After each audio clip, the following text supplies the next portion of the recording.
Hello guys, ನೀವು ಸ್ನಾನ ಮಾಡಿದ ಮೇಲೆ ಬಾತ್ರೂಮ್ ಫ್ಲೋರ್ ಮೇಲೆ ನಿಮ್ಮ ಕೂದಲು ನೋಡಿದ್ರೆ ಭಯ ಆಗ್ತಾ ಇದೆಯಾ? ನಿಮ್ಮ ಕೂದಲು ನೀವು ತಲೆ ಬಾಚಿದ ಬಸಣಿಗೆಯಲ್ಲಿ ಹಾಗೆ ಅಂಟಿಕೊಂಡಿರುತ್ತಾ? ಹಾಗಾದ್ರೆ ನೀವು ಒಬ್ಬರಲ್ಲ.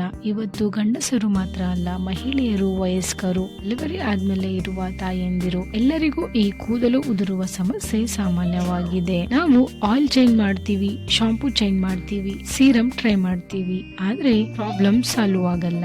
ಯಾಕಂದ್ರೆ ಪ್ರಾಬ್ಲಮ್ ಇರೋದು ತಲೆಬುರುಡೆ ಮೇಲೆ ಅಲ್ಲ, ಪ್ರಾಬ್ಲಮ್ ದೇಹದ ಒಳಗಡೆ ಇದೆ. ಇವತ್ತು ನಾನು ಹೇಳೋದು ಕಾಸ್ಟ್ಲಿ ಪ್ರಾಡಕ್ಟ್ ಬಗ್ಗೆ ಅಲ್ಲ, ಡಾಕ್ಟರ್ ಮೆಡಿಸಿನ್ ಬಗ್ಗೆ ಅಲ್ಲ, ಒಂದು ಸಿಂಪಲ್ ರೆಮಿಡಿ. ನಮ್ಮ ಅಮ್ಮ ಅಜ್ಜ ಕಾಲದಿಂದ ಬಳಕೆಯಲ್ಲಿರೋದು ಮೆಂತ್ಯ ನೀರು. ಒಂದು ಸತ್ಯ ತಿಳ್ಕೊಳ್ಳಿ, ಹೇರ್ ಫಾಲ್ ಅಂದ್ರೆ ಒಂದು ಕಾಯಿಲೆ ಅಲ್ಲ, ಅದು ಸಿಂಟಮ್. ದೇಹದ ಒಳಗಡೆ ಏನೋ ಬ್ಯಾಲೆನ್ಸ್ ತಪ್ಪಿದಾಗ ಮೊದಲು ಎಫೆಕ್ಟ್ ಆಗೋದು ಕೂದಲು. ಕೂದಲು ಉದುರುವುದಕ್ಕೆ ಮುಖ್ಯ ಕಾರಣಗಳು: ಹಾರ್ಮೋನಲ್ ಇಂಬ್ಯಾಲೆನ್ಸ್, ಮಹಿಳೆಯರಿಗೆ ಪೀರಿಯಡ್ ಇರ್ರೆಗ್ಯುಲರ್ ಇದ್ದಾಗ, PCOS, ಥೈರಾಯ್ಡ್ ಇವು ಇದ್ರೆ ಮೊದಲ ಸಮಸ್ಯೆ ಕಾಣೋದು ಕೂದಲು ಉದುರೋದು. ಡೈಜೆಷನ್ ವೀಕ್ ಇದ್ದಾಗ, ನಾವು ತಿಂದ ಆಹಾರ ಸರಿಯಾಗಿ ಡೈಜೆಸ್ಟ್ ಆಗದೆ ಇದ್ರೆ ನ್ಯೂಟ್ರಿಯೆಂಟ್ ಹೇರ್ ರೂಟ್ ಗೆ ತಲುಪಲ್ಲ.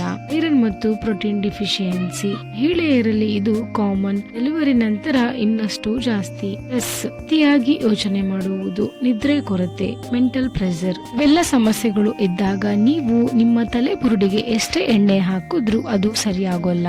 ಮೆಂತ್ಯ ನೀರು ಹೇಗೆ ವರ್ಕ್ ಆಗುತ್ತೆ ಅನ್ನೋದನ್ನ ನೋಡೋಣ. ಮೆಂತ್ಯ ಅಂದ್ರೆ ಒಂದು ಬೀಜ, ಅದರ ಒಳಗೆ ಔಷಧೀಯ ಗುಣವಿದೆ. ಮೆಂತ್ಯ ಇದರಲ್ಲಿ ಐರನ್, ಬ್ಲಡ್ ಕ್ಲೀನ್ ಹಾಗೂ ಸ್ಟ್ರಾಂಗ್ ಮಾಡುತ್ತೆ. ಪ್ರೋಟೀನ್, ಕೂದಲ ಬೆಳವಣಿಗೆಗೆ ಸಹಾಯ. ಫೈಬರ್, ಡೈಜೆಷನ್ ಇಂಪ್ರೂವ್ ಆಗುತ್ತೆ. ಫೈಟೋ ಇಸ್ಟ್ರೋಜನ್, ಹಾರ್ಮೋನ್ ಬ್ಯಾಲೆನ್ಸ್ ಮಾಡುತ್ತೆ. ಇದರಲ್ಲಿ ಇಂಪಾರ್ಟೆಂಟ್ ಪಾಯಿಂಟ್ ಏನು ಅಂದ್ರೆ, ಮೆಂತ್ಯ ಹೇರ್ ಮೇಲೆ ಡೈರೆಕ್ಟ್ ಕೆಲಸ ಮಾಡಲ್ಲ. ಮೆಂತ್ಯ ದೇಹದ ಸಿಸ್ಟಮ್ ಕರೆಕ್ಟ್ ಮಾಡುತ್ತೆ. ಸಿಸ್ಟಮ್ ಕರೆಕ್ಟ್ ಆದ್ರೆ ಹೇರ್ ಆಟೋಮೆಟಿಕಲಿ ಇಂಪ್ರೂವ್ ಆಗುತ್ತೆ. ನೀವು ಬೆಳಿಗ್ಗೆ ಖಾಲಿ ಹೊಟ್ಟೆಗೆ ಮೆಂತ್ಯ ನೀರು ಕುಡಿದಾಗ ಏನಾಗುತ್ತೆ? ಮೊದಲು ಹೊಟ್ಟೆ ಸ್ವಚ್ಛ ಆಗುತ್ತೆ, ಕರುಳಿನ ಮೂವ್ಮೆಂಟ್ ಸ್ಮೂತ್ ಆಗುತ್ತೆ, ಆಮೇಲೆ ಬ್ಲಡ್ ಸರ್ಕ್ಯುಲೇಷನ್ ಇಂಪ್ರೂವ್ ಆಗುತ್ತೆ. ಬ್ಲಡ್ ಕ್ಲೀನ್ ಅಂಡ್ ಸ್ಟ್ರಾಂಗ್ ಆದ್ರೆ ಹೇರ್ ರೂಟ್ ಗೆ ಆಕ್ಸಿಜನ್ ಮತ್ತು ನ್ಯೂಟ್ರಿಯೆಂಟ್ ರೀಚ್ ಆಗುತ್ತೆ.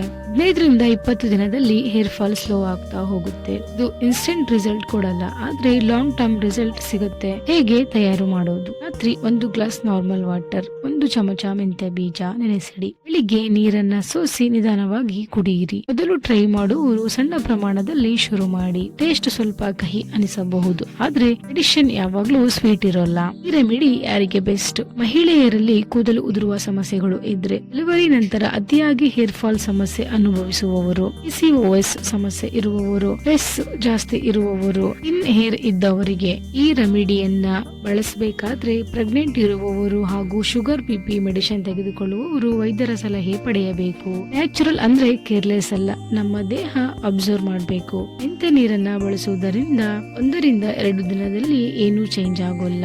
7 ದಿನಗಳ ನಂತರ ಡೈಜೆಷನ್ ಇಂಪ್ರೂವ್ ಆಗುತ್ತೆ, ಹೊಟ್ಟೆ ಉಬ್ಬರ ಕಡಿಮೆ ಆಗುತ್ತೆ. 15 ದಿನಗಳ ನಂತರ ಕೂದಲು ಉದುರುವುದು ಸಣ್ಣ ಪ್ರಮಾಣದಲ್ಲಿ ಕಡಿಮೆ ಆಗುತ್ತೆ. ನೀವು ನಿಯಮಿತವಾಗಿ ಬಳಸುವುದನ್ನ ನಿಲ್ಲಿಸಿದ್ರೆ ಫಲಿತಾಂಶ ಕೂಡ ಬೇಗ ಸಿಗೋಲ್ಲ. ಕೆಲವರು ಕಾಮನ್ ಮಿಸ್ಟೇಕ್ ಗಳನ್ನ ಮಾಡ್ತಾರೆ. ಹೆಚ್ಚಿನ ಪ್ರಮಾಣದಲ್ಲಿ ಶೇಖರಿಸಿ ಇಡುವುದು, 3-4 ದಿನ ಟ್ರೈ ಮಾಡಿ ಬಿಡೋದು, ಈಗ ರಿಸಲ್ಟ್ ಬರಬೇಕು ಅಂತ ಕಾಯೋದು. ಇವುಗಳನ್ನ ಮಾಡಿದ್ರೆ ಫಲಿತಾಂಶ ಇನ್ನೂ ನಿಧಾನವಾಗಿ ಸಿಗುತ್ತೆ. ತಾಳ್ಮೆ ಇದ್ದಷ್ಟು ಒಳ್ಳೆಯದು. ಕೂದಲು ಉದುರುವ ಸಮಸ್ಯೆಗೆ ಉಪಾಯ ಯಾವುದೇ ಮಾರ್ಕೆಟ್ ನಲ್ಲಿ ಇಲ್ಲ, ನಿಮ್ಮ ಲೈಫ್ ಸ್ಟೈಲ್ ಮತ್ತು ದೇಹದ ಒಳಗಡೆ ಕೇರ್ ನಲ್ಲಿ ಇದೆ. ಮೆಂತ್ಯ ನೀರು ಚೀಪ್, ಸೇಫ್ ಮತ್ತು ಎಫೆಕ್ಟಿವ್. ನೀವು ಇದನ್ನ ಸರಿಯಾಗಿ ಬಳಸಬೇಕು. ಈ ವಿಡಿಯೋ ನಿಮಗೆ ಇಷ್ಟ ಆದ್ರೆ ಲೈಕ್ ಮಾಡಿ, ಶೇರ್ ಮಾಡಿ ಹಾಗೂ ಚಾನೆಲ್ ನ ಸಬ್ಸ್ಕ್ರೈಬ್ ಮಾಡಿ.